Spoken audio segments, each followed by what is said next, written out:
Zee 24 तास एक पाऊल पुढे. बरोबर आहे.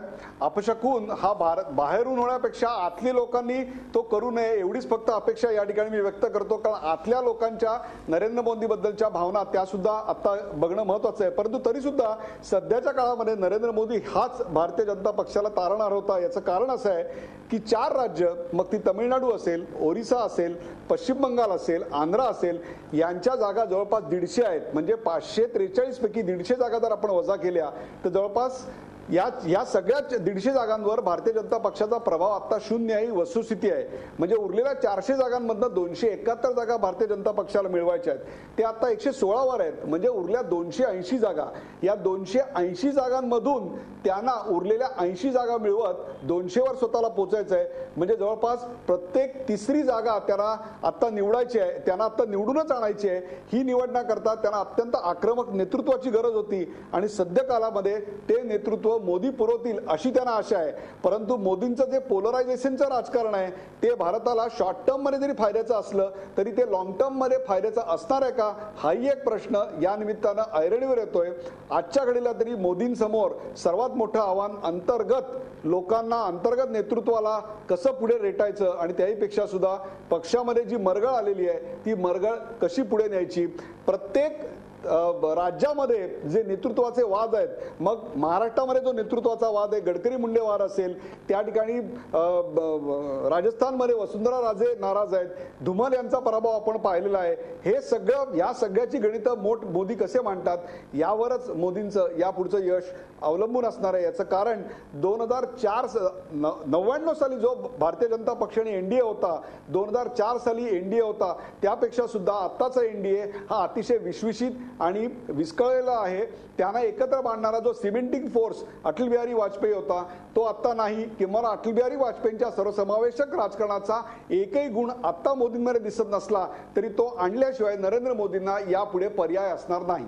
नक्की. प्रकाश जोशी, जर तुम्हाला काय वाटतं, जसं आता उदय सर सांगत होते, मोदींना खरा जो विरोध आहे, खरं आव्हान आहे ते पक्षातूनच जास्त आहे. तुम्हाला काय वाटतं, मोदी हे आव्हान पेलू शकतील? नाही, हे त्यांचं महत्त्वाचं आहे. याचं कारण असं आहे की भाजपने ज्या पद्धतीने मगाशी उदय निरुळकर यांनी सांगितलं की सक्सेशन प्लॅन जो होता तो पूर्वीपासून त्यांनी व्यवस्थितपणे आखला नाही. त्यामुळे एक जनरेशन नेक्स्ट म्हणजे हा जो त्याचा सत्तांतर जे आहे ते सुखकर किंवा अतिशय स्मूथली व्हायला पाहिजे होतं, ते झालं नाही. त्यामुळे अनेक प्रश्न भाजपपुढे निर्माण झाले. त्याचमुळं गोव्यात ज्या आत्ता 2 दिवसात जी बैठक झाली ती सुद्धा वादळी ठरली. कारण हे विषय जर आधीच अंतर्गत चर्चा करून सोडवले असते तर त्यातून अशा प्रकारची चर्चा किंवा अशा प्रकारचं वातावरण निर्माण झालं नसतं.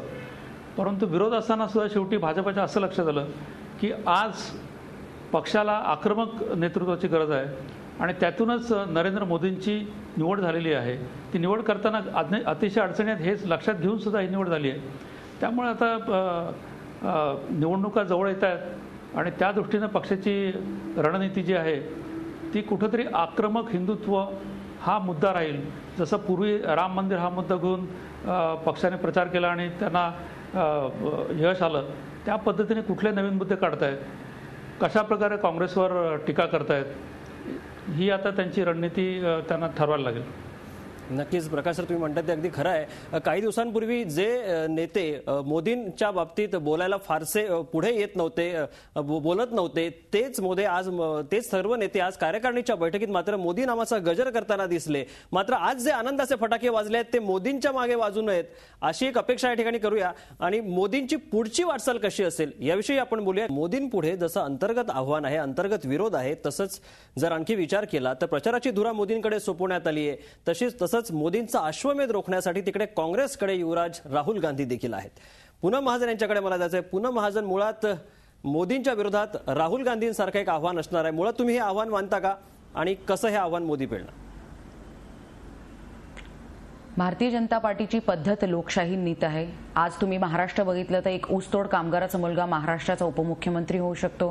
प्रमोद महाजन एका शिक्षकाचे पुत्र होते आणि देशाच्या राजकारणात त्यांनी पुढे काम केलं होतं, धुरा सांभाळली होती. मोदी एका छोट्या घरातून आलेला कार्यकर्ता, संघाचा प्रचारक आणि गुजरातचे मुख्यमंत्री झालेत.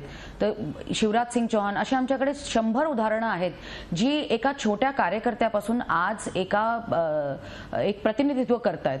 युवराजांविषयी मला जास्त काही बोलायचं नाही, कारण की काँग्रेसचा तो आंतरिक मुद्दा आहे. मैं या मेरी माँ, यांच्याकडे अजून दुसरी नावं नाही आहेत. मी आधीही सांगितलं की मूर्तिमंत म्हणजे एक दगडाची जशी मूर्ती असते की जी काहीच हावभाव व्यक्त करू शकते आणि काहीच करू शकत नाही, असे आपले पंतप्रधान आहेत. त्यामुळे त्यावर भाष्य करण्यापेक्षा मोदींच्या हातून आणि भारतीय जनता पार्टीकडून जसा गुजरात एनडीएच्या झी 24 तास एक पाऊल पुढे.